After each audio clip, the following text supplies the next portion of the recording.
Chain शंग और जाओ Hong आपस में बात कर रहे होते हैं। जाओ होंग कह रहा होता है कि कुछ ही महीनों की सर्विस में उस बाया ने करीबन 2 ग्रेट सेलेस्टियल को मार दिया है। वो एक ऐसा स्कीमिंग वुल्फ है जो कि हमारे इंपेरियल सिटी पे कामेटी लाने वाला है। जैसे ये खबर पूरी सिटी में फैलेगी, पूरी सिटी में अप्रोर मच जाएगी और बहुत सारे लोग ये कहेंगे कि ये by house second celestial master बनना चाहता है। चेन शंग बोल रहा होता है कि मेरे फादर का प्लान वाकई में बहुत अच्छा है। उनके थोड़े से इंसाइटमेंट से हम बाय हाउ के क्राइम को सॉलिडिफाई कर सकते हैं और उसे मौत की ओर भेज सकते हैं।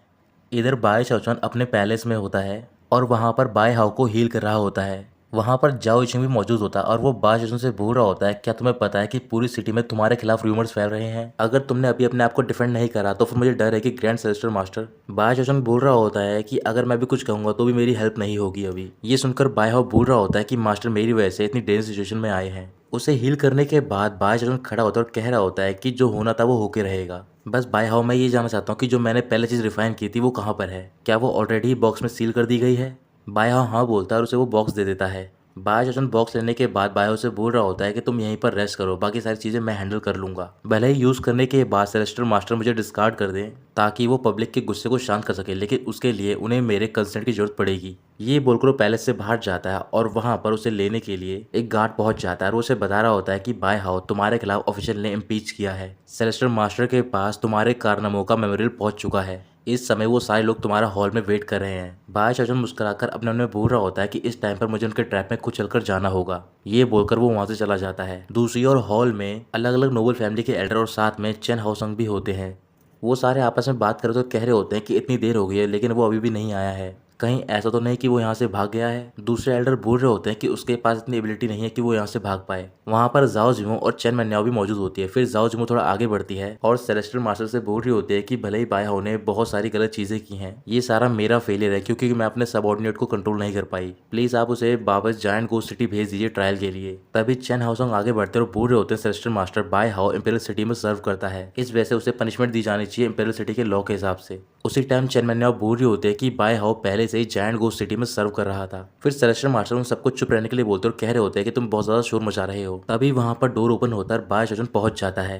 चैन हाउसंग बाय चाचन को देखकर मुस्कुरा रहा होता है और बोल रहा होता है अपने मन में कि आज तुम्हारी हार निश्चित है। बाय चाचन आराम से हॉल में अंदर बढ़ रहा होता है तो फिर एल्डर बोल रहे होते हैं तुम्हारी हिम्मत कैसे हुई कि तुमने यहाँ पर बो नहीं किया? तुम में इतना एरोगेंस है, आज हम तुम्हें एलिमिनेट करके रहेंगे इस डायनेस्टी से। बाय चाचन बोल रहा होता है कि तुम सारे नोबल से पहले कभी मेरी मुलाकात नहीं हुई है, इसके बावजूद भी तुम मुझसे इतनी ज़्यादा नफरत करते हो। लेकिन मैं कुछ भी नहीं कर सकता। फिर वो जाजिबो के पास जाता और कह रहा होता है कि तुम चिंता मत करो। इसके बाद वो सेलेस्टियल मास्टर से बोल रहा होता है कि मैंने अपना रोल पूरा कर दिया है।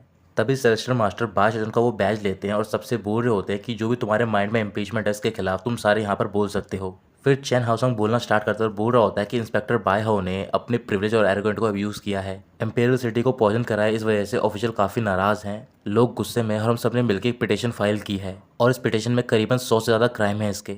बाय चाचन पिटीशन को देखकर बोल रहा होता है कि तुम ये सब करने को भी तैयार हो मेरे लिए। फिर नोबल क्राइम करना स्टार्ट करते हैं। नोबल बोल रहा होता है कि पहला क्राइम है तुमने अपने फादर को पकड़ा है, ये क्राइम है कि तुमने अपनी फैमिली को बिट्रे किया है अपनी ग्लोरी के लिए। जाओ जिमो ध्यान से सेलेस्टियल मास्टर की ओर देख रहे तो बोल रही होती है क्या सेलेस्टियल मास्टर वाकई में इस शो को एंजॉय कर रहे हैं? फिर वो सारे एल्डर मिलकर क्राइम को कंटिन्यू करते हैं बताना कि इसने ब्लड सैवेज आर्मी को अब्यूज किया है और पूरे सिटी में पैनिक फैलाया है। बाय चाचन उनकी बातें सुनते हुए आराम से बैठता है और वो भी टी पीना स्टार्ट कर देता है। एल्डर हैरान होते हैं और बोल रहे होते हैं क्या ये हमारे साथ मजाक कर रहा है, ये हमारे इमोशन के साथ खेल रहा है। बाय चाचन बोलता है कि तुम कंटिन्यू करो बोलना। एल्डर कंटिन्यू करते हैं और बता रहे होते हैं कि तुमने अपने सुपीरियर को डिसरिगार्ड किया है, तुम उनकी रिस्पेक्ट नहीं करते, यहाँ तक कि तुमने रॉयल लॉ को भी डिसरिगार्ड किया है। जाओ जिमो बायजन के पास जाती और बोल रही होती है कि तुम यहाँ पर आराम से चाय पी रहे हो। बायजन एक प्लेट लेकर बोल रहा होता है कि तुम भी इनमें से एक चीज़ खा सकती हो, तुम्हारी और देखो कि तुम कितनी परेशान दिख रही हो। जाजिमो बोल रही होती है कि मैं परेशान नहीं हूँ।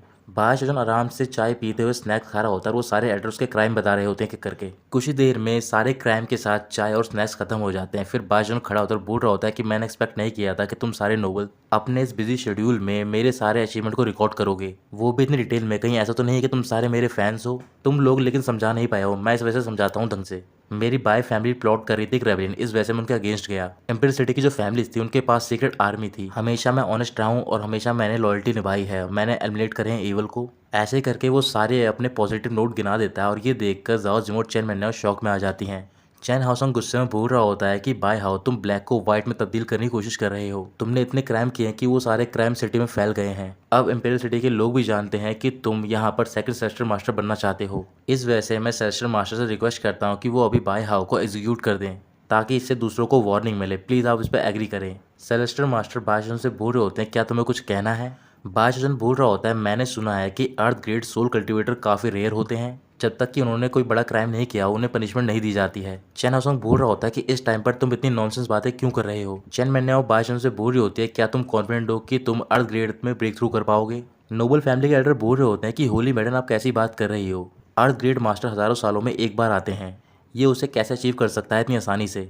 इसके पास तो बेसिक कंडीशन भी नहीं है। तभी बाशजन एक बॉक्स निकालता है, उसके अंदर एक पिल होती है। फिर वो सेलेस्टर मास्टर से बोल रहा होता है कि आप इसे चेक कर सकते हो। सारे लोग पिल को देखकर चौंक गए होते हैं। चेन मैन्याओ बोल रही होती है कि ये तो हाई ग्रेड सोल मेडिसिन है। बाशजन बता रहा होता है कि इस मेडिसिन को मैंने 17 कलर फायर से रिफाइन किया है और मैं 18 कलर फायर रिफाइन करने में सिर्फ एक स्टेप दूर। ये मैंने पर्सनली खुद रिफाइन किया है। अगर आप सबको बिलीव नहीं होता है तो फिर यहाँ से बाहर आकर आप खुद विटनेस कर सकते हो। सेलेस्टर मास्टर बोल रहे होते हैं कि नोबल चलो सारे मिलकर देखते हैं। वो सारे हॉल के बाहर निकल गए होते हैं। नोबल्स बोल रहे होते हैं कि तुम अपनी मौत को बुलावा दे रहे हो, तुम बेकार में इतनी मेहनत कर रहे हो। 18 कलर फायर को रिफाइन करना बहुत ज़्यादा डिफिकल्ट है। यहाँ तक कि जो ट्रू अर्थ ग्रेड मास्टर होगा वो भी बता नहीं सकता है कि वो वाकई में इसे रिफाइन कर लेगा। तुम अपने आप को ओवर एस्टिमेट कर रहे हो। बाशजन बोल रहा होता है कि मैं तुम सबको एक ही सलाह दूंगा कि तुम अपने आप के लिए एक प्रोटेक्टिव फॉर्मेशन फॉर्म कर लो। ये बोलकर वो फायर को रिफाइन करना स्टार्ट कर देता है। आसमान में एक बहुत ही बड़े फायर का टोर्नेडो फॉर्म हो गया होता है। उसे देखकर चेन हाउसंग बोल रहा होता है, इस फायर का प्रेशर काफी अलग है, ऐसा लग रहा है कि ये प्रोफाउंड ग्रेड की पीक तक पहुंच गया है। जाओ जिमो बोल रही होती है कि अगर मैं उस दिन से कंपेयर करूं जो कि मेरे कैंप में हुआ था, इसकी फायर रिफाइनमेंट काफी इंप्रूव हुई है। बाशजन फायर को रिफाइन कर रहा होता है लेकिन वो फ्लक्चुएट हो रही है। इस वजह से फायर के थोड़े बहुत जो पार्ट्स होते हैं वो इधर उधर गिर रहे होते हैं और ज्यादातर वो गिर रहे होते हैं नोबल्स के ऊपर। ये देखकर चेन हाउसंग नोबल के साथ एक प्रोटेक्टिव फॉर्मेशन फॉर्म कर लेता है। बाशजन बोल रहा होता है कि ये बहुत ही रेयर अपॉर्चुनिटी है, तो फिर तुम सारे इसको एक्सपीरियंस करो।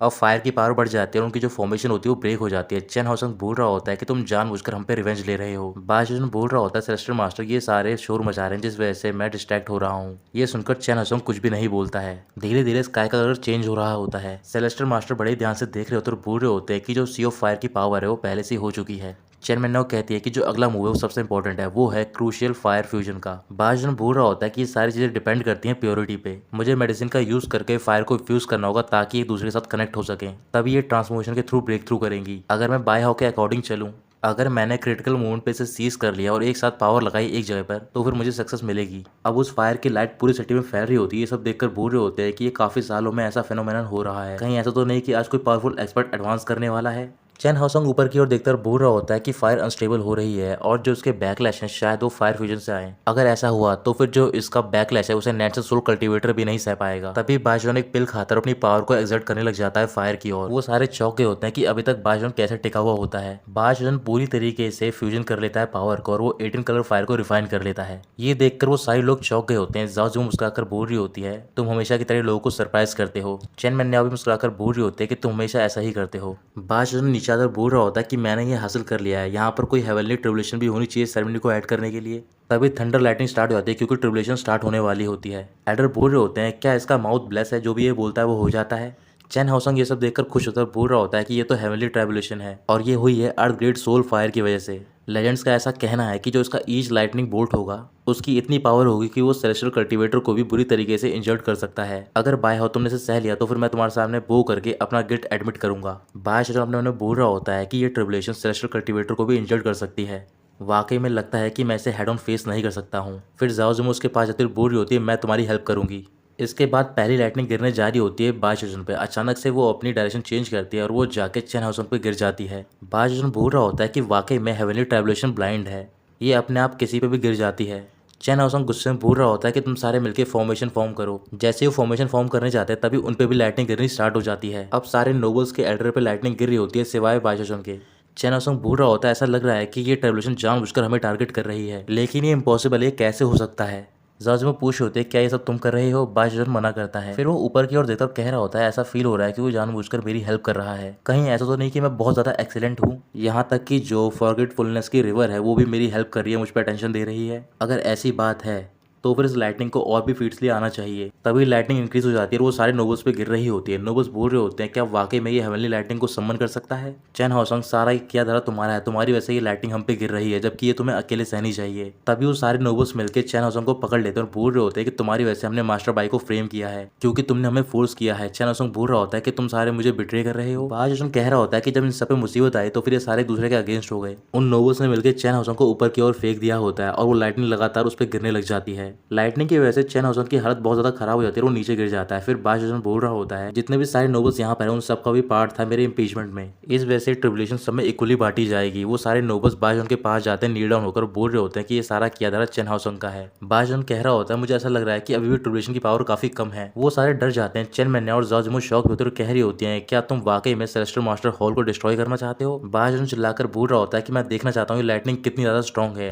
तभी आसमान से एक ड्रैगन बाहर निकलता है, उसे देखकर जाओ बोल रही होती है कि ये तो डेमी गॉड ट्रेवल्यूशन है। सेलेस्टियल मास्टर सीरियस जाते हैं, फिर वो खड़े होकर बोल रहे होते हैं कि काफी हो गया, ये मैटर यहीं पे खत्म हो जाना चाहिए। ये बोलकर वो अपने 3 ड्रैगन को सम्मन करते हैं और उन सबको मिलाकर एक ट्राइडेंट बनाते हैं यानी कि त्रिशूल, और उससे उस डेमी गॉड ट्रेवल्यूशन को काउंटर करते हैं। बड़ी आसानी से उसे वो काउंटर कर लेते हैं। फिर इसके बाद सारे नोबल्स उन्हें थैंक यू बोल रहे होते हैं। बाश चौंक गया तो बोल रहा होता है कि सिर्फ एक मूव से सेलेस्टियल मास्टर ने डेमी गॉड ट्रेवल्यूशन को ऐसे ही डिसिपेट कर दिया। लगता है कि सेलेस्टियल मास्टर बहुत ज़्यादा पावरफुल है, जितना कि मैंने सोचा था उससे ज़्यादा। सेलेस्टियल मास्टर बोल रहे होते हैं कि 18 कलर फायर सबने यहाँ पर विटनेस की है, इस वजह से मैं बाय हाउ को ग्रैंड मास्टर का टाइटल दे रहा हूँ। अब से पूरे वाइल्ड लैंड में हमारे 4 अर्थ टायर के मास्टर होंगे। पूरे वाइल्ड लैंड में ये खबर फैल गई होती है। फिर सेलेस्टियल मास्टर बाय हाउ से बोल रहे होते हैं कि तुम्हें ग्रैंड मास्टर ऑनर किया जा रहा है, अगर तुम इंस्पेक्टर रहे तो फिर ये तुम्हारे टैलेंट का वेस्ट होगा। बाशजन थैंक यू बोलता है और अपने मन में बोल रहा होता है कि आप सिर्फ ये एम्पैथी वर्ड्स मत बोलो मुझे, क्यों ना मुझे कुछ एक्चुअल बेनिफिट दो। फिर वो सेलेस्टियल मास्टर से पूछ रहा होता है कि आगे का प्लान क्या है मेरे लिए। सेलेस्टियल मास्टर कह रहे होते हैं कि अंडरवर्ल्ड के रिवर के किनारे पे जहाँ पर सारी सोल गैदर होती हैं, तुम्हें वहाँ पर जाकर अपने कल्टीवेशन को एडवांस करना है, वो तुम्हारे लिए परफेक्ट प्लेस है और अब से तुम वहीं पर जाकर कल्टीवेट करोगे। बाज जो अपने मन बोल रहा होता है मुझे ऐसा फील हो रहा है कि ये मुझे जानबूझकर इंपीरियल सिटी से बाहर भेज रहा है। टेलीपैथी के थ्रू सेलेस्टियल मास्टर बोल रहे होते हैं कि वहाँ पर अंडरग्राउंड रिवर पे मेरी प्राइवेट आर्मी है, जब तक ये मामला शांत होगा मैं तुम्हारी सेफ्टी की जिम्मेदारी लूंगा। बाज हाँ कहता है। फिर वो सारे नोबल से बोल रहा होता है क्या तुम सारे मिलकर मेरी प्रिपरेशन में हेल्प कर सकते हो। नोबल्स हाँ बोलते और कह रहे होते हैं कि हमारा ऑनर होगा। फिर बाज वहाँ से जा रहा होता है, तभी जाओ जिमो वहाँ पर आती है और बोलती है कि तुमने वाकई में अच्छा काम किया है। बाज बोल रहा होता है क्या तुम जानती नहीं कि मैं कौन हूँ। जाओ जिमो कुछ भी नहीं कहते और वहाँ से चली जाती है। बाजन बोल रहा होता है कि वाकई में जाओ जिमो एरोगेंट है। अब रही बात चैन हाउसन की, तो फिर तुम भूलना मत, जब टाइम आएगा तो फिर तुम्हें बो करके मुझसे माफी मांगनी होगी। चैन हाउसन गुस्से में बोल रहा होता है कि तुम्हारे और मेरे बीच में सिर्फ एक ही चीज है। फिर बाजन सबसे बोल रहा होता है कि मैं अपने फिंगर के फ्लिक से ही तुम सबको राख में मिला सकता हूँ। इस वजह से सेलिब्रेट करने के लिए एक सेरेमनी रखी जाती है और सारे लोग उसे कॉन्ग्रेचुलेट कर रहे होते हैं। पूरी इंपीरियल सिटी में वॉरशिप के थ्रू चक्कर लगाया जा रहा होता है और उसमें एक पर्सन बाजन की तारीफ कर रहा होता है। उस वॉरशिप पे जाओ इशिंग और बाय हाउ भी मौजूद होते हैं, लेकिन वहाँ पर बाजन नहीं होता बल्कि उसका एक पुतला होता है। जाओ इशिंग बाय हाउ से पूछ रहा होता है कि हमारे मास्टर को तारीफ सुनना बहुत ज़्यादा पसंद है, लेकिन इस इंपॉर्टेंट मोमेंट में वो यहाँ पर नहीं है। बाय हाउ बता रहा होता है कि मास्टर ने मुझसे बोला है कि उन्हें कुछ और इम्पोर्टेंट मैटर को अटेंड करना है। दूसरी ओर बाजन सेलेस्टियल ल्यू के मेंशन में होता है और वहाँ पर उनसे पिल रिफाइनिंग करवा रहा होता है। पिल रिफाइनिंग करते दौरान बाजन बोल रहा होता है कि तुम्हारी पिल बनाने की जो एफिशिएंसी है वो बहुत ज़्यादा लो है। अब वो सारी एनर्जी कहाँ पर गई जब तुम मुझे इम्पीच कर रहे थे। सेलेस्टियल लोग बोल रहे होते हैं कि मास्टर भाई मैंने आपसे प्रॉमिस किया था कि मैं आपकी सारी चीज़ें हैंडल करूंगा आपके जाने से पहले, लेकिन आप मुझ पर इतना लोड नहीं डाल सकते, वो भी सिर्फ मुझ पर। बाजन बोल रहा होता है कि तुम फर्नेस को ध्यान से देखो, तभी वो फर्नेस ब्लास्ट हो जाती है। फिर बाजन सेलेस्टियल लू के पास जाता है और बोल रहा होता है कि वैसे तो ये पिल मैं किसी और से बनवाना चाहता था और वो पर्सन था चेन हाउसंग, लेकिन बड़े दुख की बात है कई दिनों से वो सेक्लूजन में है, मैं उसे देख भी नहीं पा रहा हूँ। ये सुनते सेलेस्टियल लोग गुस्से में आते हैं और बोल रहे होते हैं कि वो चेन हाउसंग एक डरपोक है जो कि छुपकर बैठा हुआ है। इसके बाद बाजन एक दूसरी नोबल की फैमिली में जाता है। वहाँ पर जो उनका एल्डर होता है उसके पैर पकड़कर बोल रहा होता है कि ये सारी मेरी फॉर्चून है जो कि हमारी फैमिली की लाइफ लाइन है, प्लीज आप इसे मत ले जाओ। बाजन बोल रहा होता है कि वैसे तो मैं तुम्हारे लिए ये चीजें डिफिकल्ट नहीं बनाना चाहता हूँ, ये जितने भी सप्लाई और रिसोर्सेज हैं ये सारे मैं चेन हाउसंग से लेना चाहता था। ये बोलकर वो उसकी सारी सप्लाईज लेकर चला जाता है। फिर इसके बाद वो अलग अलग नोबल फैमिलीज में जाता है और वहाँ पर भी सारे रिसोर्सेज ले लेता है। इसके बाद वो सेलेस्टियल जाओ के पास जाता है और बोल रहा होता है कि आपको नर्वस होने की जरूरत नहीं है, ये सारे रिसोर्सेज मेरे पास चेन हाउसंग से आने चाहिए थे, लेकिन वो छुपकर बैठा और उसने यहाँ तक कि चेन शोंग को भी छुपा लिया है। मेरे पास कोई चॉइस नहीं है, इस वजह से मुझे आप सबको परेशान करना पड़ रहा है। रात को सेलेस्टियल लू बाकी 3 नोबल फैमिली के एल्डर से मिलते हैं, उनसे बोल रहे होते हैं कि बाय हाउ थोड़ा फील्स है, लेकिन इन सब का जो भी कारण है वो है चेन हाउसंग। हम सबको सोचना होगा किसकी वजह से हमने बाय हाउ को ऑफेंड करा है, वो पर्सन कौन था जिसकी वजह से हमें नील डाउन होकर माफी मांगनी पड़ी, और अभी तक वो एक कछुए की तरह छुपकर बैठा है। अगर हमें बाय हाउ को गुस्सा शांत करना है तो फिर हम सबको मिलकर करेज दिखाना होगा। अगले दिन चेन हाउसंग की मेंशन के बाहर जो उसकी फॉर्मेशन होती है वो फ्लक्चुएट करने लग जाती है। फिर वो अपनी मेंशन से बाहर निकलता है और तभी उस पर चैन से अटैक हो जाता है जो कि उसे बाइंड करने की कोशिश कर रही होती है। चेन हाउसंग उनसे छूटता बोल रहा होता है किसकी हिम्मत है जो कि मेरी मेंशन में अटैक करने की कोशिश करी जिसने। वो चेन को ब्रेक कर देता है लेकिन वो दोबारा से जुड़ जाती है। उन्हें देखकर वो बोल रहा होता है कि ये तो सेलेस्टियल को भी बाइंड कर सकती है। ये कहकर वो वहां से भाग रहा होता है, लेकिन जब तक वो चेन उसे बाइंड कर देती है फिर वो देखता है कि वो चेन लगाई होती है उन 4 नोबल फैमिली के एल्डर्स ने। चैन हाउसंग बोल रहा होता है कि मुझे छोड़ दो, तुम ये सब क्या कर रहे हो। सेलेस्टियल लोग बोल रहे होते हैं कि जो भी तुमने क्राइम करे हैं उनकी तुम्हें सजा भुगतनी पड़ेगी। ये बोलकर वो उसे लेकर मैंशन पहुंच जाते हैं जहां पर सेलेस्टियल मास्टर और मैजिस्ट्री मौजूद होते हैं। उनके साथ में बाय जजन भी होता है। चैन हाउसंग बोल रहा होता है कि मुझे नहीं पता कि मैंने आप सबको कैसे ऑफेंड किया है, लेकिन आपको इनको ऑर्डर नहीं देना चाहिए कि मुझे ऐसे किडनैप करें। ये सब करने के लिए बाय हाउ तुम्हारी इंटेंशन क्या है। बायजन बोल रहा होता है क्या तुम्हें याद नहीं कि किसने मुझसे कहा था कि वो मेरे सामने नील डाउन होकर मुझसे माफी मांगेगा। तुम ही तो थे वो। भले ही मैं तुम्हें नील डाउन होने से मना कर रहा हूँ, लेकिन अगर मैं अपने वर्ड से पीछे हट गया तो फिर मैं इंपीरियल मैजिस्ट्री को क्या फेस दिखाऊंगा। इस वजह से मैं चाहता हूँ कि मैजिस्ट्री इसका फैसला ले। चैन हाउसंग मैजिस्ट्री से बोल रहा होता है कि सेलेस्टियल सिर्फ मैजिस्ट्री के सामने ही नील डाउन कर सकता है। ये सुनकर बायजन बोल रहा होता है फिर मैं इंपीरियल एटिकेट के हिसाब से सोचूंगा कि तुमने क्या क्राइम किया है। तभी सेलेस्टियल मास्टर बोल रहे होते हैं कि तुम दोनों चुप हो जाओ, बहुत हो गया है। मैंने हमेशा से ही चैन हाउसंग को फेवर किया है, लेकिन आज फैसला होगा बिना किसी बायस के। मैजिस्ट्री गुस्से में आकर बोल रहे होते हैं कि इस मैटर को अपने हिसाब से बाय हाउ हैंडल कर सकता है। ये सुनकर चैन हाउसंग बहुत ज़्यादा निराश होता है और वो बायजन से माफ़ी मांगने जा रहा होता है। तभी बायजन उसे रोक लेता है और कह रहा होता है कि तुम एक सेलेस्टियल मास्टर हो, इस वजह से मैं एक प्रॉपर सेरेमनी अनाउंस करूंगा, तब तुम मुझसे माफ़ी मांगना। अगले दिन अचानक से बायजन अपनी मैंशन का डोर ओपन करता है और वो देखता है कि वहाँ पर शूशान है। फिर वो जाकर बायजन को हक कर लेती है और उससे बोल रही होती है मैंने सुना है कि तुम नेदर वर्ल्ड रिवर जा रहे हो, मैं भी तुम्हारे साथ जाऊंगी ताकि तुम अकेले ना पड़ो। उसी टाइम जाओ जिमो की आवाज़ आती है और बोल रही होती है कि तुम ट्रबल मत क्रिएट करो। शूशान कह रही होती है क्या मैं दिन में भी सपने नहीं देख सकती हूँ, तुम्हारे पास क्या राइट है मुझे रोकने का। जाओ जिमो बोल रही होती है कि बाय हाउ को कुछ इंपॉर्टेंट मैटर अटेंड करने, इस वजह से इस दौरान तुम चुपचाप कुछ दिनों के लिए मेरे मिलिट्री कैंप में रहोगी। ये बोलकर वो बाहर जाती है और अपने ट्रूप्स को ऑर्डर दे देती है। इधर इंपेरियल सिटी में बायजन अपनी मेंशन से बाहर निकलता है और वहाँ पर बहुत सारे लोग जमा होते हैं। बायजन बोल रहा होता है थैंक यू सबके लिए कि आप मुझे सेंड ऑफ करने के लिए आए हो, लेकिन यहाँ पर एक और इम्पोर्टेंट पर्सन आएगा और वो पर्सन है चैन हाउसंग। वो फिर अनाउंसमेंट करता है और वहाँ पर चैन हाउसंग पहुंच जाता है। चैन हाउसंग की हालत बहुत ज़्यादा खराब होती है। फिर वो बायजन के सामने जाकर नील डाउन करके बोल रहा होता है कि मैं मास्टर बाई को उनकी जर्नी के लिए रिस्पेक्टफुली सेंड ऑफ दे रहा हूँ। बायजन बोलने लग जाता है कि मुझे सुनाई नहीं दिया। इस वजह से चैन हाउसंग दोबारा चिल्लाकर यही सेम बात बोलता है। दोबारा से बायजन कहता है कि मुझे कुछ भी नहीं सुनाई दिया। इस बार चैन हाउसंग दोबारा बहुत जोर से चिल्लाकर बोलता है ताकि पूरी इंपीरियल सिटी के लोगों को पता चल जाए। ये सुनने के बाद बायजन अपनी वॉरशिप में जाता है और वो नेदर वर्ल्ड रिवर के लिए रवाना हो जाता है। बायजन को जाते हुए चैन मिन्नाओ भी दूर से देख रही होती है और कह रही होती है कि बायजन अपनी जर्नी में सेफ रहना प्लीज। इधर मेंशन के बाहर सेलेस्टियल लूबी पहुंच जाते हैं। उन्हें देखकर चैन हाउसंग बोल रहा होता है कि ये बाय हाउ कोई ऐसा है जिससे कि आप नफरत तो कर सकते हो, लेकिन इसके बावजूद भी तुम्हें उसे एडमायर करना होगा। सेलेस्टियल लोग कह रहे होते हैं कि इतनी ऊंचाइयों तक पहुंचना और वहां पर पहुंचकर अनशेकेबल रहना, ये कर पाने में वो ही पहला पर्सन है। सेलेस्टियल मास्टर अपनी मैंशन से बायजन को देख रहे होते और बोल रहे होते हैं कि तुम्हें नेदर वर्ल्ड में जाने के लिए ग्रांट किया गया है, तुम्हारे में इतना पोटेंशियल है कि तुम अर्थ टायर तक ब्रेक थ्रू कर सकते हो। मैं बस देखना चाहता हूँ कि किस टाइप की एक्सपेक्टेशन उसने तुम पे प्लेस की है।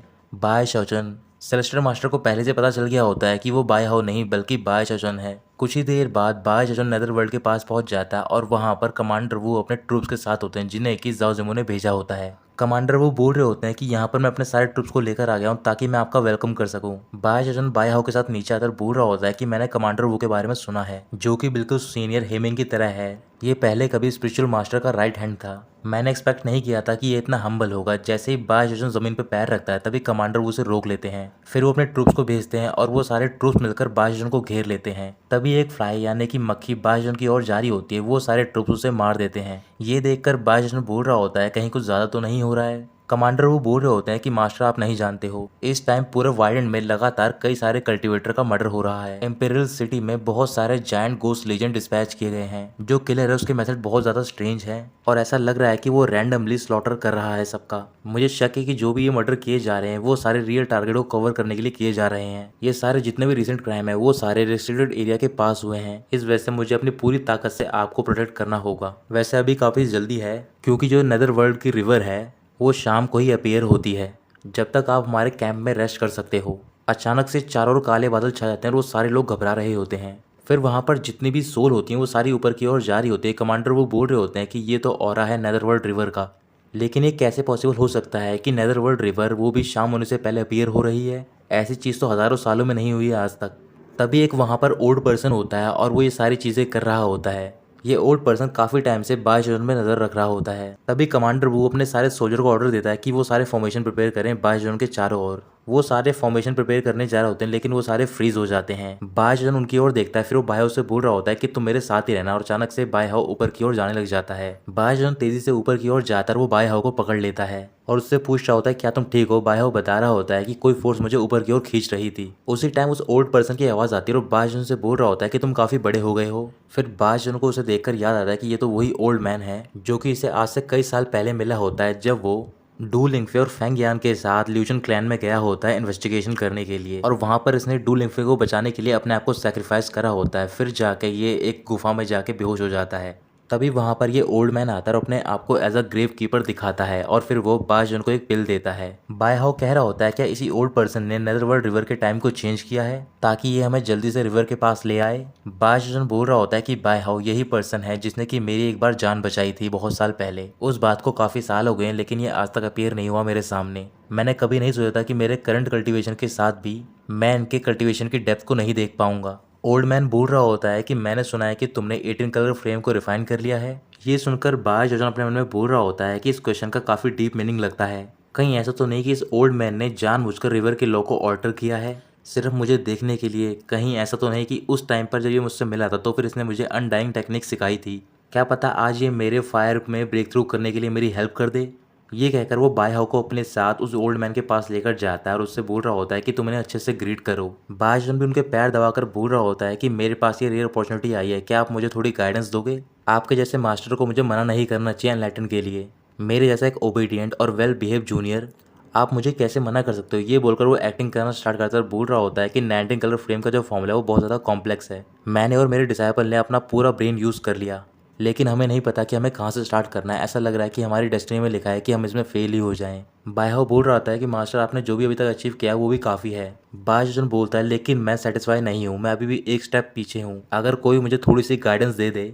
ओल्ड मैन बोल रहे होते हैं कि तुम बड़े तो हो गए लेकिन तुम्हारी पर्सनैलिटी चेंज नहीं हुई है। ये जो नेदर वर्ल्ड रिवर रियलाम है, जितने भी कल्टीवेटर रहे हैं उनके लिए ये ड्रीम डेस्टिनेशन है। मैंने ये तुम्हारे लिए सेटअप किया ताकि मैं तुम्हें समन कर सकूं। इस वजह से मैं तुम्हें बिना किसी हेल्प के नहीं जाने दूंगा। तुम अपनी रिफाइनमेंट स्टार्ट करो, जब भी अपॉर्चुनिटी आएगी मैं तुम्हें गाइडेंस दूंगा।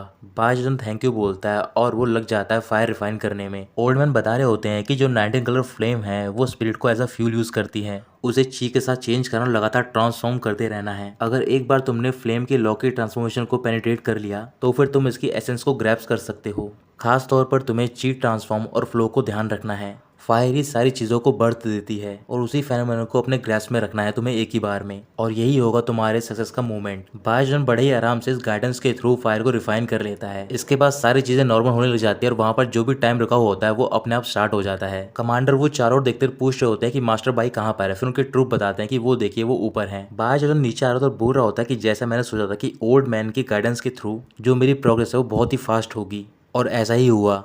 सारे लोग बायजन की तारीफ कर रहे होते हैं तभी वहां पर एक सोल्जर आता है और वो कमांडर वू से बोल रहा होता है माउंट वू पे सस्पेक्ट आ गया है, उसकी आइडेंटिटी कंफर्म कर दी गई है। बायजन के पास भी मैसेज आता है, उसे बताया जा रहा होता है कि जाओ जिमो माउंट वू पे ट्रैप हो गई है, लाइफ और डेथ का पता नहीं है, तुम्हें वहां पर जाकर उसे बचाना होगा। जाओ जिमो माउंट वू पे फाइट कर रही है, उसकी हालत काफी खराब होती है और जो उसका अपोनेंट होता है वो बिल्कुल बायजन की तरह दिख रहा होता है लेकिन वो थोड़ा इवल होता है। फाइट करते दौरान जाओ जिमो बोल रही होती है कि जो इसका कल्टीवेशन टेक्निक है वो काफी मिस्टीरियस है और इसके इलाम का मुझे अंदाजा नहीं है, भले ही मैं कोई सेलेस्टियल टेक्निक भी यूज करूं, सिर्फ हम ड्रॉ के लिए ही इससे फाइट कर सकते हैं। ये जानबूझकर अपने कल्टीवेशन का यूज करके इस जगह को अपनी कोल्ड मिस्ट से सील कर रहा है और दूसरों की सोल को चुराकर अपनी पावर को बढ़ाकर एंजॉय कर रहा है। ये असली बायजन नहीं है। यहाँ पर केयर फ्री माउंटेन पर बहुत सारे ट्रैप है यहाँ पर, और यहाँ पर हर जगह पर कोई शैडो है जो कि हम पर अटैक करने के लिए रेडी है। मैं यहाँ पर अपने सोल्जर को सेक्रीफाइस नहीं करने दे सकती हूँ अब, और ये जगह उनकी बैटल फील्ड नहीं है। ये बोलने के बाद वो अपने सारे सोल्जर से बोल रही होती है तुम सारे मेरी बात ध्यान से सुनो, अब से मैं बायजन को फेस करूंगी बैटल में। अगर वो अपनी पूरी पावर का यूज करेगा तो भी वो इस माउंटेन पे अपनी मिस्ट को मेंटेन नहीं कर पाएगा, और इसी मौके का फायदा उठाकर तुम सबको यहाँ से ब्रेक थ्रू करके निकल जाना है।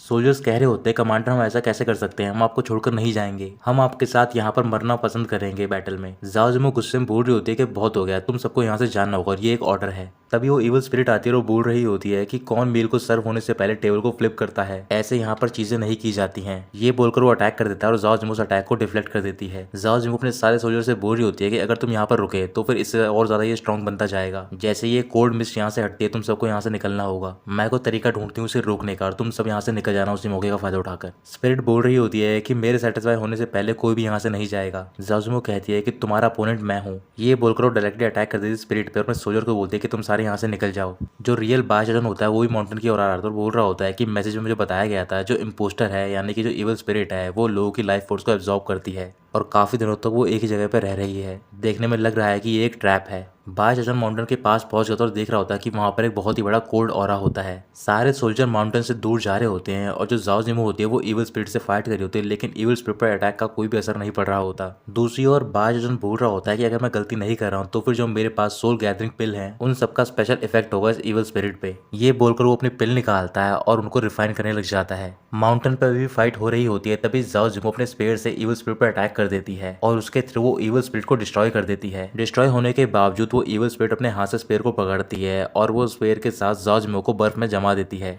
ये होते हुए सारे सोल्जर देख लेते हैं, फिर वो रुकते और बोल रहे होते हैं ग्रैंड कमांडर हम यहाँ से कहीं नहीं जाएंगे, जायंट गोस्ट आर्मी आपके साथ फाइट करेगी डेथ तक। जाओ जिमो बोल रही होती है कि वो जानबूझकर मुझे फंसाकर तुम्हें यहाँ पर बुलाने की कोशिश कर रहा है दोबारा।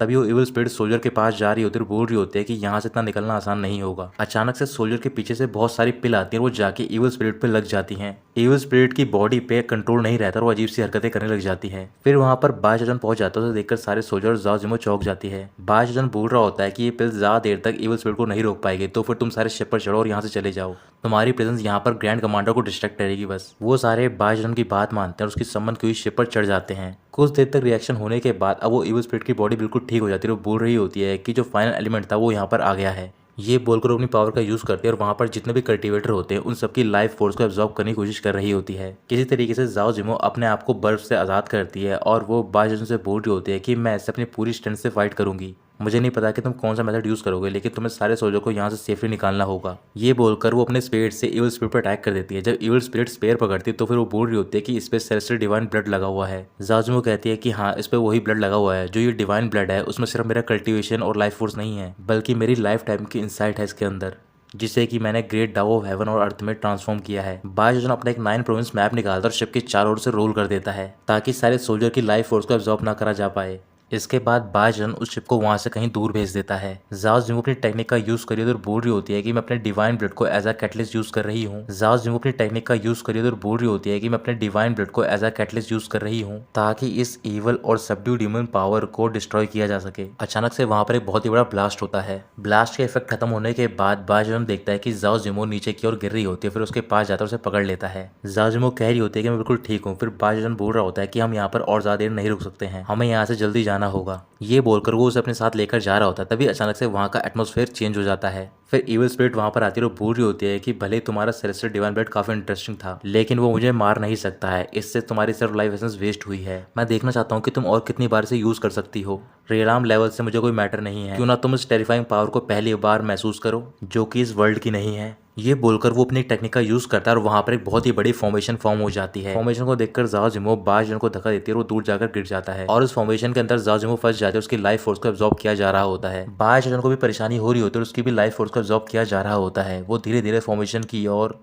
खिसता चला जा रहा होता है। फिर बायजन की नजर पड़ती है जाओ जिमो पे और वो देखकर कह रहा होता है कि उसकी लाइफ फोर्स खत्म ही होने वाली है। ये बोलकर अपनी स्पिरिचुअल बॉडी को सम्मन करता है। इवल स्पिरिट बोल रही होती है कि तुम्हारी ग्रोथ का जो रेट है वो बहुत ज्यादा फास्टर है जितना मैंने एक्सपेक्ट किया। ये कितना एक्साइटिंग है मेरे लिए, मैं आखिरकार इसी दिन का वेट कर रहा था। बायजन कह रहा होता है कि जाओ जिमो ने ऑलरेडी अपनी बॉडी की वीकनेस को एक्सपोज कर दिया है, अगर मैं एक पावरफुल स्ट्राइक इस पे ब्लो कर सकूं तो फिर शायद कुछ चांस बनेगा। ये बोलकर वो अपनी स्पिरिचुअल बॉडी के साथ इमॉर्टल एम्पायर फिस्ट का यूज करता है और फॉर्मेशन को ब्रेक कर देता है। फॉर्मेशन के ब्रेक होने के बाद जाओ जिमो नीचे की ओर जा रही होती है। फिर वो जाकर जाओ जिमो को अपनी गोद में उठाता है। जाओ जिमो कह रही होती है कि तुम मेरी बात क्यों नहीं सुनते हो, तुम यहाँ पर रुके रहे मरने के लिए। बायजन बोल रहा होता है कि तुम बहुत ज्यादा जिद्दी हो, अगर मैं यहाँ पर नहीं रुकता तो फिर तुम अपनी डेथ तक फाइट करती, बस तुम थोड़ा सब्र करो, मैं तुम्हें यहाँ से बाहर लेकर जाऊंगा। ये बोलकर वो उसे अपने साथ लेकर जा रहा होता है। जायंट गोस्ट किंग जाओ जिमो से बात कर रहे और पूछ रहे होते हैं क्या वहाँ पर बायहाओ आ गया है। बायजन बोल रहा होता है कि फादर इन लॉ अगर आप यहाँ पर नहीं आए जल्दी तो फिर शायद मैं यहाँ पर मारा जाऊंगा। जायंट गोस्ट किंग कह रहे होते हैं कि तुम चिंता मत करो, मैं बस पहुंचने ही वाला हूँ माउंटेन के पास। इसके बाद जाओ जिमो बोल रही होती है कि तुम मुझे नीचे उतार दो, मैं चल सकती हूँ। बाजन कह रहा होता है मुझे पता है कि तुम चल सकती हो, लेकिन मेरे जितना तेज नहीं। हम यहाँ पर अपनी जान बचाकर भाग रहे हैं, हमें यहाँ पर कोई लवर स्क्वायर नहीं करनी है। बाजन तेजी से वहां से जा रहा होता है, लेकिन उसके पीछे एक रेड मिस्ट ऑरा आ रहा होता है। कुछ ही देर में वो मिस्ट बाजन के पास पहुंच जाती है और उस पर अटैक होता है। फिर बाजन रुकता है और ज़ाओज़िमो से कह रहा होता है कि तुम यहाँ पर रेस्ट करो, मैं इसे रोकता हूँ। इविल स्पिरिट वहां पर पहुंच गई होती है और बोल रही होती है कि इस बार मैं तुम्हें यहाँ से नहीं जाने दूंगा, मेरा प्लान बस सक्सीड होने वाला है। बाजन अपने मन में बोल रहा होता है कि भले मैं इसे हरा नहीं सकता, लेकिन थोड़ी देर तक मैं इसे होल्ड कर सकता हूँ जब तक फादर इन लॉ यहाँ पर पहुंच जाएं। फिर बाजन अपनी माउंटेन इनकांटेशन का यूज करता है और वो डायरेक्टली अटैक करने जा रहा होता है इविल स्पिरिट पे। तभी वो इविल स्पिरिट किसी तरीके से माउंटेन इनकांटेशन को होल्ड कर देती है। फिर बाजन अपनी पावर का यूज करता है, एक बहुत ही बड़ा माउंटेन उसके ऊपर फेंक कर मारता है, लेकिन वो स्पिरिट मिस्ट के अंदर गायब हो जाती है। ये देखकर ज़ाओज़िमो बोल रही होती है कि ये एक ट्रैप है। बाजन भी मिस्ट से चारों ओर घिर जाता है। मिस्ट के अंदर वो इविल स्पिरिट बाजन से बोल रही होती है कि तुम मेरे पेट बन जाओ, जब ये सब खत्म हो जाएगा तो फिर मैं तुम्हें बहुत जल्दी मार दूंगा। धीरे धीरे बाजन भी बर्फ में जमता जा रहा होता है। तभी अचानक से मिस्ट के अंदर एक चेन आती है। बाजन का हाथ जकड़ते उसे अपनी ओर खींच रही होती है। तभी वो इविल स्पिरिट डायरेक्टली बाजन के पास जाते उसकी लाइफ फोर्स एब्जॉर्ब करने की कोशिश कर रही होती है। तभी वो चेन उससे उस मिस्ट से बाहर निकाल देती है और वो चेन होती है ज़ाओज़िमो की। ज़ाओज़िमो बता रही होती है कि ये चेन एक सील है जिसे कि मेरी डिवाइन ब्लड से फॉर्म किया गया है, मेरे इच्छा के अगेंस्ट में जाकर से ब्रेक नहीं किया जा सकता है और ये तुम्हें 10 ब्रेथ तक प्रोटेक्ट करेगी। बाजन पूछ रहा होता है कि ज़ाओज़िमो तुम क्या करने जा रही हो। तभी ज़ाओज़िमो चेन के साथ उसे दूर फेंकती है। जैसे ही बाजन जमीन पे लैंड होता है उसके चारों ओर एक शील्ड बन जाती है उसी डिवाइन ब्लड की। वो इविल स्पिरिट ज़ाओज़िमो की ओर जा रही होती है। तभी ज़ाओज़िमो बोल रही होती है कि तुम्हारी जैसी इविल स्पिरिट विल्डरनेस में डिजास्टर ही लाएगी।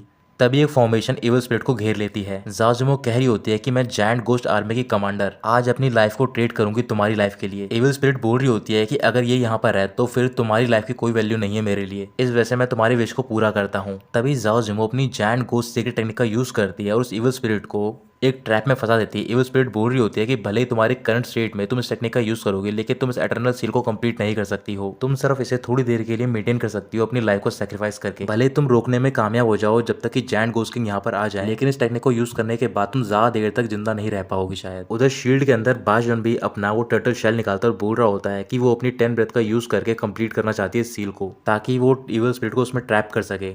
मुझे कुछ भी करके तब तक इसे रोकना होगा जब तक जायंट गोस्ट किंग यहाँ पर नहीं आ जाते हैं। ये बोलकर वो अपनी प्राइम ऑर्डर स्पिरिट बाहर निकालता है और बोल रहा होता है कि ये प्लान तभी वर्क कर सकता है जब मैं अपनी पावर को इंक्रीज करने के लिए ब्रेक थ्रू कर सकूं, और उसे पूरा करने के लिए ज़ाओज़िमो को इस इविल स्पिरिट को थोड़ी देर तक होल्ड करके रखना होगा। ये बोलकर वो अपनी प्राइम ऑर्डर स्पिरिट को रिफाइन करने लग जाता है उस टर्टल शेल में। धीरे धीरे वो शील्ड कमजोर हो रही होती है क्योंकि ज़ाओज़िमो की पावर काफी कम होती जा रही होती है। अचानक से जो ट्रैप सेट किया होता है ज़ाओज़िमो ने वो डिस्ट्रॉय हो जाता है। ज़ाओज़िमो की हालत बहुत ज्यादा खराब हो गई होती है। फिर वो इविल स्पिरिट आती है और बोल रही होती है कि अपनी सेल्फ सैक्रिफाइसिंग मूव का इस्तेमाल करके तुमने एडमिरेशन का काम किया है और साथ ही में तुमने रिस्पेक्ट भी अर्न की है, लेकिन हम में इतना पावर गैप है कि तुम्हारा अंत यहीं पर होता है अब। तभी अचानक से बाजन की पावर बढ़ जाती है। फिर वो ऊपर की ओर जाकर बोल रहा होता है कि ज़ाओज़िमो 10 ब्रेथ कंप्लीट हो गई है, इस बार मेरी बारी है तुम्हें प्रोटेक्ट करने की। इविल स्पिरिट बोल रही होती है कि तुम्हें इतनी जल्दबाजी थी ब्रेक थ्रू करने की ताकि तुम हीरो बन सको यहाँ पर, इससे मुझे काफी जेलसी हो रही है। बाजन कह रहा होता है कि ये सब सिर्फ इसके लिए नहीं है बल्कि उन सब के लिए जिनकी तुमने सोल को एब्जॉर्ब किया है। ये बोलकर वो अपने वाटर स्वैम किंगडम टेक्निक का यूज करता है। पूरे आसमान में बादल छा जाते हैं और टोर्नेडो फॉर्म हो जाता है और उनके बीच में से एक क्लॉ बाहर निकल रहा होता है। ज़ाओज़िमो टेक्निक को देखकर चौंक जाती है, बोल रही होती है कि ये तो वही टेक्निक है। इविल स्पिरिट बोल रही होती है कि तुम इस मूव का यूज करो, इसका मतलब कि तुम होल्ड बैक नहीं कर रहे हो। बाजन कह रहा होता है कि तुम्हारे अंदर कोई भी ह्यूमैनिटी नहीं है तो फिर तुम्हें इस वर्ल्ड में एग्जिस्ट नहीं करना चाहिए। ये बोलकर वो उस पर क्लॉ से अटैक कर देता है।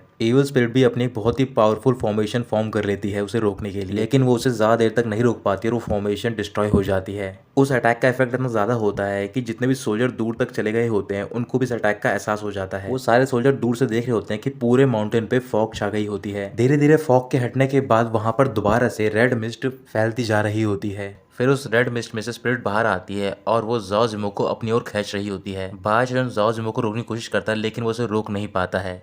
फिर वो स्पिरिट ज़ाओज़िमो और बाजन पे दोनों पर अटैक कर देती है। तभी वहां पर जायंट गोस्ट किंग पहुंच जाते हैं और बोल रहे होते हैं किसकी हिम्मत हुई कि वो मेरी डॉटर और सन इन लॉ को हर्ट करेगा। ये बोलकर वो स्पिरिट पे काउंटर अटैक कर देते हैं। ज़ाओज़िमो दूर जाकर गिरते, फिर बाजन उसके पास जाता है। ज़ाओज़िमो उठती है और देखकर बोल रही होती है कि ये फादर हैं।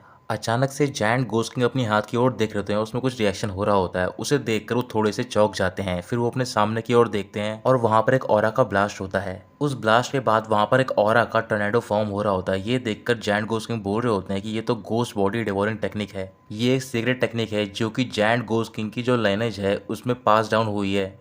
आखिर में तुम हो कौन? तभी उस स्पिरिट बोलती है तुम मरने वाले हो तो फिर तुम्हें पूछने की जरूरत नहीं है। तुम सबकी लाइफ कुछ भी नहीं है मेरे लिए, बल्कि सिर्फ ये बेट है जिससे कि मैं एक बड़ी मछली को बाहर निकालने की कोशिश कर रहा हूँ। ये बोलकर वो दोबारा अटैक करता है। जायंट गोस्ट किंग उसके अटैक को रोक देते हैं अपनी स्पिरिचुअल बॉडी से। स्पिरिट बोल रही होती है कि ये सब यूजलेस है, मैं एक इमोर्टल सोल हूँ, किसी भी डिवाइन एबिलिटी का तुम यूज करोगे मैं उसे अब्सॉर्ब कर लूंगा और ऐसे ही मैं बैटल में और ज्यादा स्ट्रॉन्ग होता रहूंगा। ये बोलकर वो जायंट गोस्ट किंग की थोड़ी पावर को अब्सॉर्ब कर लेता है और वो बोल रहा होता है कि तुम तैयार हो जाओ मेरे नरिशमेंट बनने के लिए। तभी जायंट गोस्ट किंग उस स्पिरिट को चेन में जकड़ देते हैं और उससे बोल रहे होते हैं कि हम दोनों ही गोस्ट पार्ट को कल्टीवेट करते हैं, तो फिर तुम्हें पता होना चाहिए कि इसकी वीकनेस कहाँ पर लाई करती है। वो स्पिरिट अपनी बहुत सारी पावर का यूज कर रही होती है उन चेन्स को ब्रेक करने के लिए। उस पावर का ऑरा इतना होता है कि वो आसपास सारी चीजों को हर्ट कर रहा होता है। ये देखकर बाजन अपने टर्टल शेल को सम्मन करता है जिससे कि वो सबको उस ऑरा से बचा लेता है। काफी कोशिश करने के बाद वो स्पिरिट चेन को ब्रेक कर देती है। तभी वहां पर सेलेस्टियल मास्टर पहुंच जाते हैं और वो स्पिरिट पर अटैक कर देते हैं। सेलेस्टियल मास्टर बोल रहे होते हैं कि तुम सारे दूर हट जाओ और ये मैटर मुझे हैंडल करने दो। वो स्पिरिट जाकर नीचे गिर जाती है। फिर जायंट गोस्ट किंग अपनी बेटी यानी कि जाओजिमो के पास जाते हैं। उसकी हालत काफी खराब होती है। बायचन अपने मन में बोल रहा होता है कि ये सारी चीजें एक्सपीरियंस करने के बाद मुझे लग रहा है कि जाओजिमो मेरी आइडेंटिटी को सस्पेक्ट करने लग गई है, लेकिन करंट क्राइसिस की वजह से वो इस चीज़ को होल्ड बैक कर रही है। चलो ठीक है, फिर मैं इस किलिंग स्पिरिट से डील करने में फोकस करूंगा। सेलेस्टियल मास्टर के अटैक की वजह से स्पिरिट की बॉडी को काफी नुकसान पहुंचा होता है। इस वजह से वो बॉडी को छोड़ देती है। फिर वो स्पिरिट बाहर निकलती है और वो होती है गोंगसुन वानार। जैसा कि मैंने आपको पहले बताया था कि वानर जब फॉलन स्वॉर्ड एबस में गई होती है तो फिर वहां पर गोस्ट मदर की स्पिरिट होती है जिसने कि वानर की बॉडी पे कब्जा कर लिया होता है। लेकिन जो गोस्ट मदर की स्पिरिट होती है वो पूरी नहीं होती, बल्कि वो सिर्फ उनका लेफ्ट हाथ होता है जो कि कटकर वहां पर गिर गया होता है। वानर मुस्कुराते हुए आती है और बोल रही होती है कि ओल्ड मैन तुम वाकई में मुझे सरप्राइज करना जानते हो। वो तीनों देखकर हैरान हो जाते हैं। फिर बाजन बोल रहा होता है कि सारे ध्यान से रहना, ये हमें काफी टाइम से ऐसे ही परस्यू कर रही है, मुझे डर है कि हम सिर्फ बेट हैं इसके लिए, इसका कोई और पर्पस है इन सारी चीज़ों के लिए। तभी अचानक से वहाँ पर बहुत सारी स्पिरिट आ जाती हैं करोड़ों की तादाद में और वो सारी स्पिरिट उनकी ओर जा रही होती है। वानर बोल रही होती है कि तुमने रियलाइज करने में काफ़ी देरी कर दी। ये बोलकर वो अटैक कर देती है। तभी सेलेस्टियल मास्टर उस अटैक को काउंटर अटैक करते हैं। फिर वानर दूसरी साइड से अटैक कर रही होती है और बोल रही होती है गुई एम्पायर डायनेस्टी में सबसे इंपॉर्टेंट लोग आज सारे मेरे हाथों में हैं। बाजन लगातार जाओजिमो को उन सारी स्पिरिट से बचा रहा होता है। वानर बोल रही होती है कि आज तुम मरोगे या फिर जियोगे, ये सारी चीज़ें डिपेंड करती है मेरे सिंगल थॉट पे। इतनी देर हो गई है, क्या तुम अभी भी बाहर नहीं आओगे? तभी जायंट गोस्ट किंग अपनी स्पेशल बॉडी को सम्मन करते हैं और बाजन से बोल रहे होते हैं कि सन इन लॉ मैं तुम्हें जाओजिमो सौंप रहा हूँ। ये बोलकर वो स्पिरिट को मार रहे होते हैं। तभी बाजन अपनी अशरा बॉडी को सम्मन करता है जाओजिमो को बचाने के लिए उन सारी स्पिरिट से। जाओजिमो अशरा बॉडी को देखती है और बोल रही होती है कि ऐसा क्यों हो रहा है, ये मुझे क्यों बचा रहा है। बाजन ने एक शील्ड क्रिएट की होती है लेकिन वो सारे स्पिरिट शील्ड को ब्रेक थ्रू कर देती हैं। इस वजह से वो अपनी अशरा बॉडी की हेल्प से जाओजिमो को घेर लेता है ताकि वो स्पिरिट नुकसान ना पहुंचा पाए। लेकिन वो ऐसा ज्यादा देर तक नहीं कर पाता। धीरे धीरे अशरा बॉडी भी डिसअपेयर होने लग जाती है। इस वजह से वो खुद अपनी बॉडी लेकर जाओजिमो के पास जाता है, उसे हक कर लेता है स्पिरिट से बचाने के लिए। अचानक से वहां पर एक पर्सन आता है और वो बोल रहा होता है कि तुम सारे मेरे पास वापस जाओ और वहां पर जाओ जहां पर तुम्हारी जगह है। वानर मुस्कुराकर बोल रही होती है कि मैं बिल्कुल सही थी, मुझे पक्का यकीन था कि तुम इसे नहीं मरने दोगे। सारे स्पिरिट ऊपर की ओर जा रही होती है जहां से वो आवाज आई होती है। वानर मुस्कुराकर बोल रही होती है कि तुमने वाकई में फाइनली डिसाइड कर लिया अपने आप को यहाँ पर शो करने के लिए, अंडरवर्ल्ड एम्पायर। फिर वहां पर एक अलग ही स्पेस का पोर्टल ओपन होता है और उसमें से एक पर्सन बाहर आता है और ये वही ओल्ड मैन होता है जिसने कि बाजन की हेल्प की होती है ल्यूशन क्लैन में। असल में ये पर्सन ग्रेव कीपर होता है जिसे कि हेल एम्पायर भी कहा जाता है या फिर अंडरवर्ल्ड एम्पायर। अंडरवर्ल्ड एम्पायर बोल रहे होते हैं कि मैं काफी टाइम से रिट्रीट कर रहा था, फिर भी तुम इंसिस्ट करिए मुझे परस्यू करने के लिए। वानर बोल रही होती है कि अगर तुम नहीं चाहते कि मैं तुम्हें और ज्यादा परस्यू करूं तो फिर तुम्हें मेरे लिए वर्ल्ड गेट को ओपन करना होगा और मुझे यहाँ से जाने देना होगा। बाजन हैरान होता है और बोल रहा होता है कि असल में जो टूम गार्जियन एल्डर है वही अंडरवर्ल्ड एम्पायर है। इसका मतलब शुरुआत से ही ये सब इसने सेट किया था ताकि ये टूम गार्जियन एल्डर को फोर्स करे कि वो यहाँ पर आ जाएं। अंडरवर्ल्ड एम्पायर बोल रहे होते हैं कि वर्ल्ड गेट को ओपन करने की जो कंडीशन है वो अभी तक रिक्वायरमेंट मीट नहीं हुई है, किसी भी हालत में मैं उसे ओपन नहीं करूंगा। वानर कह रही होती है कि अगर ऐसी बात है तो फिर तुम मुझे ब्लेम मत करना कि मैं थोड़ी इम्पोलाइट हो जाऊं। ये बोलकर वो अंडरवर्ल्ड एम्पायर पे एक बहुत ही बड़े क्लॉ से अटैक कर देती है। अंडरवर्ल्ड एम्पायर अपनी एक फिंगर को उस क्लॉ पे टच करते हैं और वो क्लॉ डिसअपीयर हो जाता है। इसके बाद वानर लगातार अंडरवर्ल्ड एम्पायर पे फिजिकल अटैक कर रही होती है लेकिन अंडरवर्ल्ड एम्पायर को कोई फर्क नहीं पड़ रहा होता। तभी वो वानर का हाथ पकड़ लेते और बोल रहे होते हैं मैं पहले से जानता हूँ कि तुम्हें एक बार फॉलन ऑफ एबस स्वॉर्ड में फॉलन स्वॉर्ड से सप्रेस किया गया था। भले ही तुम इमोर्टल सोल हो, अगर तुम ऐसे ही इंसिस्ट करती रहोगी तो फिर मैं तुम्हें दूसरी बार सप्रेस करूंगा। ये बोलकर वो उसके फोरहेड पे अपनी फिंगर टिप को रखते हैं जिससे कि वानर एक दूसरे स्पेस में चली जाती है। लेकिन कुछ ही सेकंड बाद उस स्पेस में से एक बहुत ही बड़ा हाथ बाहर आता है। अंडरवर्ल्ड एम्पायर बोल रहे होते हैं कि भले ही तुम ट्रांसफॉर्म कर लो लेकिन आखिर में तुम सिर्फ गोस्ट मर्डर का एक आर्म हो जो कि कटा हुआ है। अब वानर की बॉडी बहुत बड़ी हो गई होती है और वो अंडरवर्ल्ड एम्पायर पर अटैक कर देती है। उसका ऑरा इतना पावरफुल होता है कि जितने भी लोग वहां पर होते हैं वो सारे वहां से दूर चले जाते हैं। अंडरवर्ल्ड एम्पायर को कोई भी फर्क नहीं पड़ रहा होता और बोल रहे होते हैं कि भले तुमने अपनी आधी मेमोरी और पार्शियल कल्टीवेशन को रिकवर कर लिया है, लेकिन तुम्हारी पावर अभी भी बहुत कम है तुम्हारी ओरिजिनल फॉर्म से। ये बोलकर वो दूसरे पोर्टल में अपना हाथ डालते हैं और वहां पर वो फॉलन स्वॉर्ड को सम्मन कर रहे होते हैं। उस स्वॉर्ड के अलग अलग टुकड़े हो रखे होते हैं। फिर धीरे धीरे वो स्वॉर्ड पूरी तरीके से ठीक हो जाती है। अंडरवर्ल्ड एम्पायर उस स्वॉर्ड को बाहर निकालते हुए बोल रहे होते हैं कि इसका यूज करके मैं तुम्हारी रेमनेंट सोल को सील कर दूंगा। ये बोलकर वो अटैक कर देते हैं वानर पर। जो वानर की बड़ी बॉडी होती है वो डिसअपेयर हो जाती है और जो रियल बॉडी होती है वो नीचे की ओर गिर रही होती है और स्वॉर्ड उसके ऊपर जा रही होती है। वानर चिल्लाकर बोल रही होती है कि तुम किस चीज का वेट करो, क्या तुम अभी भी अपीयर नहीं होगे? तभी अचानक से अंडरवर्ल्ड एम्पायर अटैक होता है। अंडरवर्ल्ड एम्पायर बड़े आसानी से उस अटैक को रोक देते हैं, लेकिन वो अटैक जाके स्वॉर्ड पे लगता है और स्वॉर्ड डिस्पेयर हो जाती है, जिस वजह से वानर जाके नीचे गिर जाती है। अंडरवर्ल्ड एम्पायर कह रहे होते हैं कि आखिर में तुम भी यहाँ पर आ गए हो तोंग तियानदाओ।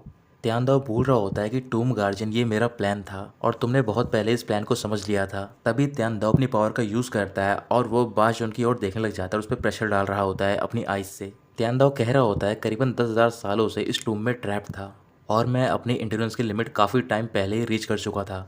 आज मैं सारी चीज़ें सेटल करूंगा। अंडरवर्ल्ड एम्पायर बोल रहे होते हैं मैं भी काफ़ी टाइम से इस दिन का इंतजार कर रहा था। बाशजन बोल रहा होता है कि ये लोग जिस टूम के बारे में बात कर रहे हैं और ये वर्ल्ड गेट ये सब है क्या? सेलेस्टियल एम्पायर बता रहे होते हैं कि तोंग तियानलू डोमेन यानी कि तोंग तियान डायनेस्टी में हम सबको रेबल बोला जाता है, लेकिन इसके बावजूद भी ये जानते नहीं कि असल में ग्यू एम्पायर डायनेस्टी यानी कि आर्क एम्पायर डायनेस्टी की जो ट्रू ऑर्थोडॉक्स पावर है ये उस टाइम की बात है जब हमारा वर्ल्ड आउटसाइड वर्ल्ड से कनेक्टेड था, वो भी एक वर्ल्ड गेट के थ्रू। जब मास्टर ऑफ जनरेशन की मौत हुई तब उन्होंने इस वर्ल्ड को एक टूम में ट्रांसफॉर्म कर दिया और वर्ल्ड गेट को क्लोज कर दिया। साथ ही में आखिरी एक विश भी रखे कि जो कोई एम्पायर लेगेसी को कल्टीवेट करेंगे ग्रेट कंप्लीशन रियलाम तक, वो ही दोबारा वर्ल्ड गेट को रीओपन कर सकते हैं। लेकिन तियानदाओ का हमेशा से ही ये रहा था कि वो एम्पायर को ओवरथ्रो करना चाहता था। इस वजह से ये सारी चीजें टर्मोइल के टाइम में लॉस्ट हो गई और एक लेजेंड में तब्दील हो गई। बाशजुन बोल रहा होता है मुझे नहीं पता था कि इस वर्ल्ड की सच्चाई ऐसी है। सेलेस्टियल एम्पायर बोल रहे होते हैं कि ये वर्ल्ड बहुत टाइम पहले ही ऑर्थोडॉक्स पाथ को भूल चुका है। फर्क नहीं पड़ता कि तियानदाओ का कल्टीवेशन कितना सुप्रीम है, वो सिर्फ अपनी पावर पर रिलाई नहीं कर सकता वर्ल्ड गेट को ओपन करने के लिए। इधर तियानदाओ अंडरवर्ल्ड एम्पायर से बोल रहा होता है कि या तो तुम आज इस वर्ल्ड गेट को ओपन करोगे या फिर मारे जाओगे। ये बोलकर वो अंडरवर्ल्ड एम्पायर पे बहुत सारी स्वॉर्ड से अटैक कर देता है। अंडरवर्ल्ड एम्पायर स्वॉर्ड को काउंटर करने के लिए बहुत सारे स्पिरिट को वहां पर भेज देते हैं। ये सब देखकर वानर बोल रही होती है कि तियानदाओ अगर मैं एक बार अपनी एनर्जी को रिकवर कर लूंगी मैं तुम्हारी हेल्प करूंगी। ये बोलकर वो एक अपनी घोस्टली कंपेनियनशिप की रिंग बाहर निकालती है। वो रिंग सारे स्पिरिट के नरिशमेंट को एब्जॉर्ब कर रही होती है। ये देखकर जायंट गोस्ट किंग बोल रहे होते हैं कि हम इस डीमन को रिकवर नहीं होने दे सकते हैं। फिर वो बाशजुन की ओर देखकर बोल रहे होते हैं कि तुम जाजुमो को प्रोटेक्ट करना। फिर वो सेलेस्टियल चैन के साथ चले जाते हैं उस डीमन यानी कि वानर को रोकने के लिए। सेलेस्टियल एम्पायर वानर को एक क्यूब में कैद करते हैं और जायंट गोस्ट किंग उस पर अटैक कर रहे होते हैं। वानर बोल रहे होते हैं कि तुम दोनों मिलकर मुझे रोकना चाहते हो लेकिन तुम इसमें कामयाब नहीं हो सकते। ये बोलकर वो क्यूब को डिस्ट्रॉय कर देती है और वो उन दोनों पर अटैक कर देती है, जिस वजह से उन दोनों को नुकसान पहुंचता है। धीरे धीरे वानर की पावर बढ़ रही होती है। सेलेस्टियल एम्पायर बोल रहे होते हैं कि हम इसको अंडरवर्ल्ड एम्पायर के साथ इंटरफेयर नहीं करने दे सकते हैं। ये बोलकर वो दोनों मिलकर वानर से कॉम्बैट फाइट कर रहे होते हैं। इधर बाशजुन जाओजुमो को बैठाकर बोल रहा होता है कि अब मैं तुम्हें हील करूंगा। जाओजुमो कह रही होती है कि मेरी फाउंडेशन पहले से डैमेज हो चुकी है, तुम अपने आप को परेशान मत करो। बाशजुन बोल रहा होता है कि तुम मेरी वजह से इंजर्ड हुई हो, तुम्हें हील करूं या फिर ना करूं ये फिर तुम्हारे ऊपर नहीं है। जाओजुमो कह रही होती है कि भले कितने भी वाइटलिटी का यूज किया जाए इसे रिटेन करना बहुत मुश्किल है। इधर तियानदाओ और अंडरवर्ल्ड एम्पायर दोनों ही अपने ड्रैगन को सम्मन करते हैं और दूसरों से फाइट कर रहे होते हैं। अंडरवर्ल्ड एम्पायर बोल रहे होते हैं तियानदाओ तुम ऑर्थोडॉक्स नहीं हो और तुम फोर्सफुली गेट को ब्रेक करने की कोशिश कर रहे हो। ये हेवन के अगेंस्ट में और तुम्हें हेवनली पनिशमेंट भी मिलेगी। तियानदाओ बोल रहा होता है कि हेवनली पनिशमेंट, क्या तुम मजाक कर रहे हो? अगर मैं गुई एम्पायर डायनेस्टी को ओवरथ्रो करके एक नया ऑर्डर एस्टेब्लिश कर सकता हूँ तो फिर मैं तुम्हें मारकर हेवनली डाउ को रीशेप करूंगा। चलो आज डिसाइड ही कर लेते हैं। ये बोलकर वो कुछ सम्मन करते हैं और उसके सम्मन हो जाने के बाद तियानदाओ बोल रहा होता है कि तुम्हें तियानदाओ स्वॉर्ड या फिर स्वॉर्ड डोमेन तुम्हें हार्म नहीं कर सकती है।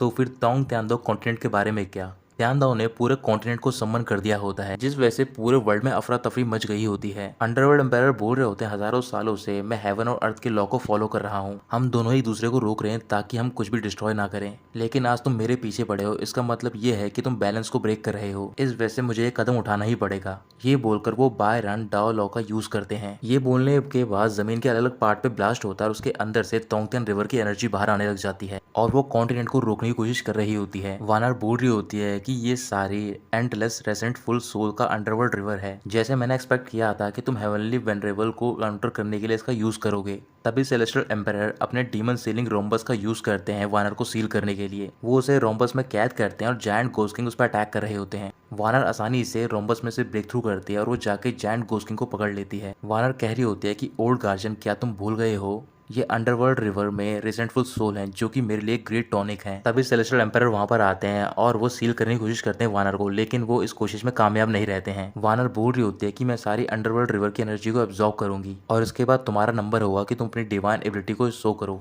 त्यानदाव बोल रहा होता है कि इस बैटल की विन और लूज ही हमारी लाइफ और डेथ को डिटरमाइन करेगी। तभी अंडरवर्ल्ड एम्पायर 5 विसेरा सीक्रेट टेक्निक का यूज करते हैं। फिर वहां पर अलग अलग जगह पर गार्जियन स्पिरिट समन हो जाती हैं और ये करीबन 5 तरह की होती हैं, अर्थ, फायर, वाटर और 2 और तरीके की, जो कि त्यानदाव कॉन्टिनेंट को रोक रही होती हैं। इधर बाशिजन जाओ जिमो को हील करने के बाद बोल रहा होता है कि मेरे पास एक क्रिएशन पिल बची हुई है, तुम इसे खा लो। तो फिर जाओ जिमो बोल रही होती है कि अगर मैंने इसे खा लिया तो फिर मेरी फाउंडेशन 80% रिपेयर हो जाएगी, वो काफी है मेरे लिए। इसके बाद हम दोनों इवन हो जाएंगे। अब मुझे तुम्हारी और हेल्प नहीं चाहिए। यहाँ पर वो डिमोनिक इवल है तो फिर तुम्हें वहां पर जाकर उससे फाइट करनी है जब टाइम आए तो। जो वानर की रिंग होती है वो धीरे धीरे वाइटलिटी को एब्जॉर्ब कर रही होती है। जायंट गोस्ट किंग अपने 10,000 गोस्ट एंडेंट फॉर्मेशन का इस्तेमाल करते हैं, साथ ही में गोस्ट क्लॉ कैप्चरिंग हेवन का, ताकि वो रिंग को ब्रेक कर सकें। जैसे ही वो क्लॉ रिंग को पकड़ते हैं उसका इफेक्ट वानर पे होता है। फिर वो रुकती है और बोल रही होती है तुम्हें देखकर लग रहा है कि तुम ऐसे जिद करके मुझे रोकने की कोशिश कर रही हो। अब ये मेरे लिए और भी ज्यादा इंटरेस्टिंग होता जा रहा है। तभी सेलेस्टियल एम्पायर भी अपनी पावर का यूज करके वानर को जकड़ लेते हैं। बाशजन अपने स्पेयर को बाहर निकालता है और वो डायरेक्टली रिंग पे अटैक कर देता है। धीरे धीरे उस रिंग में क्रैक आ रहे होते हैं जिसका असर वानर पे पड़ रहा होता है। Giant ghost king celestial empire बाशजन से बोल रहे होते हैं कि तुम हम दोनों को फॉलो करो और मदद करो कि हम फॉर्मेशन को ब्रेक कर दें। धीरे धीरे क्रैक्स बढ़ रहे होते हैं। वानर बाशजन से बोल रही होती है कि तुम अपनी आइडेंटिटी को मत भूलो। तुम्हें शुरुआत से पूरी स्टोरी पता है तो फिर तुम्हें पता होना चाहिए कि तुम कौन सी साइड में स्टैंड करोगे और कोई भी मुझे रोक नहीं सकता है वर्ल्ड गेट को ओपन करने से, ताकि मैं उसकी हेल्प से आउटसाइड वर्ल्ड में पहुंच सकूं। ये बोलकर रिंग के बीच में पहुंच जाती है और अटैक कर देती है, जिस वजह से बाशजन दूर जाकर गिरता है। वानर कह रही होते है कि तुम सारे बहुत ज्यादा रुकावटें क्रिएट कर रहे हो, इस वजह से मैं तुम सबको मार दूंगी। ये बोलकर वो सबसे पहले सेलेस्टियल एम्पायर पर अटैक कर देती है और वो अटैक इतना पावरफुल होता है कि सेलेस्टियल एम्पायर नीचे गिर जाते हैं। जायंट गोस्ट किंग भी अपने सीक्रेट टेक्निक का यूज कर रहे होते हैं वानर के खिलाफ। वानर अटैक से बचती है और हंसकर बोल रही होती है ये कितने मजाक की बात है कि तुम्हारे एंसेस्टर ने कुछ फ्रैगमेंटरी स्क्रॉल को ही ऑब्टेन किया था और तुम्हारी इतनी हिम्मत की इसके बावजूद भी तुम मेरे सामने शो ऑफ करने की कोशिश कर रहे हो। ये बोलकर वो जायंट गोस्ट किंग की गर्दन को जकड़ लेती है और कह रही होती है कि जो मेरी दुनिया है वो तुम्हारे कंप्रीहेंशन से बहुत ज्यादा दूर है। जो हेवन की ट्रू टेक्निक है वो तुमसे बहुत ज्यादा दूर है और वो कोई ऐसी चीजें नहीं है जिन्हें कि तुम आसानी से कंट्रोल कर सको। इधर बाशजन एक पिल खाता है, उसकी पावर बढ़ जाती है और कह रहा होता है कि ये वर्ल्ड तुम्हारी जगह नहीं है कि तुम इसे डोमिनेट कर सको। जब तक मैं यहाँ पर हूँ मैं तुमसे आखिर तक फाइट करूंगा। ये बोलकर वो अपनी एम्पायर बॉडी को समन कर लेता है और डायरेक्टली स्पेयर के पास जाकर अपनी एम्पायर फिश का अटैक करता है ताकि वो रिंग को ब्रेक कर सके। वानर बोल रही होती है कि यहाँ तक 2 हाफ गॉड कल्टीवेटर भी मुझसे डील नहीं कर सकते हैं और तुम तो ठहरे एक छोटे से नैंसन सोल स्टेज कल्टीवेटर, तुम्हारी इतनी हिम्मत कि तुम मेरे पाथ को ब्लॉक करोगे। ये बोलकर वो बाशजन पर अटैक कर देती है, लेकिन जायंट गोस्ट किंग अटैक को काउंटर करते बोल रहे होते हैं कि तुम इस रिंग को ब्रेक करो।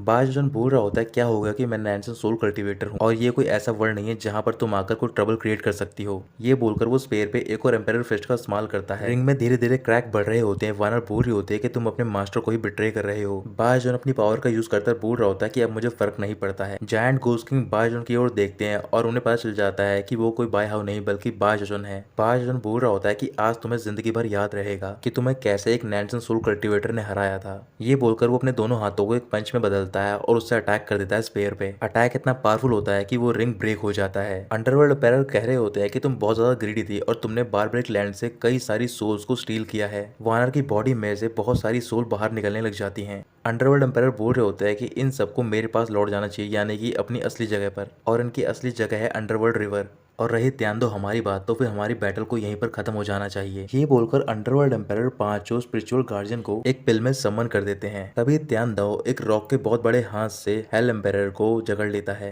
हेल एम्पायर यानी कि अंडरवर्ल्ड एम्पायर उस हाथ से ब्रेक थ्रू करते हैं और एक पोर्टल ओपन कर देते हैं। ये पोर्टल सारी चीजों को अपनी ओर खींचने लग जाता है, बिल्कुल ब्लैक होल की तरह। अंडरवर्ल्ड एम्पायर कह रहे होते हैं कि तुम्हें शर्म आनी चाहिए कि तुम बाई ये ग्यू लाइनेज के गार्जियन हो। इसके बावजूद भी तुमने अपनी डिवाइन एबिलिटी का यूज करा है और वर्ल्ड में इटर्नल डैमेज डैमेज का कारण बने हो। त्यान दाओ भी पोर्टल के अंदर चला जाता है और उसे रोकने की कोशिश कर रहा होता है। साथ ही में कह रहा होता है कि तुम कुछ भी नहीं हो, बल्कि तुम एक ओल्ड गोस्ट गार्जियन हो जो कि वर्ल्ड गेट को गार्ड कर रहा है। इसके बावजूद भी तुम्हारे पास गुई एम्पायर की ब्लड लाइन नहीं है, और जो तोंग त्यान दो वर्ल्ड का हेवनली लॉ है उसने मुझे पहले ही रिकॉग्नाइज कर लिया है, तो फिर तुम मुझे रिकॉग्नाइज क्यों नहीं कर रहे हो। अंडरवर्ल्ड एम्पायर कह रहे होते हैं कि अगर तुम्हारे पास लाइफ सेविंग ब्लड नहीं होता अब तक तुम मर चुके होते।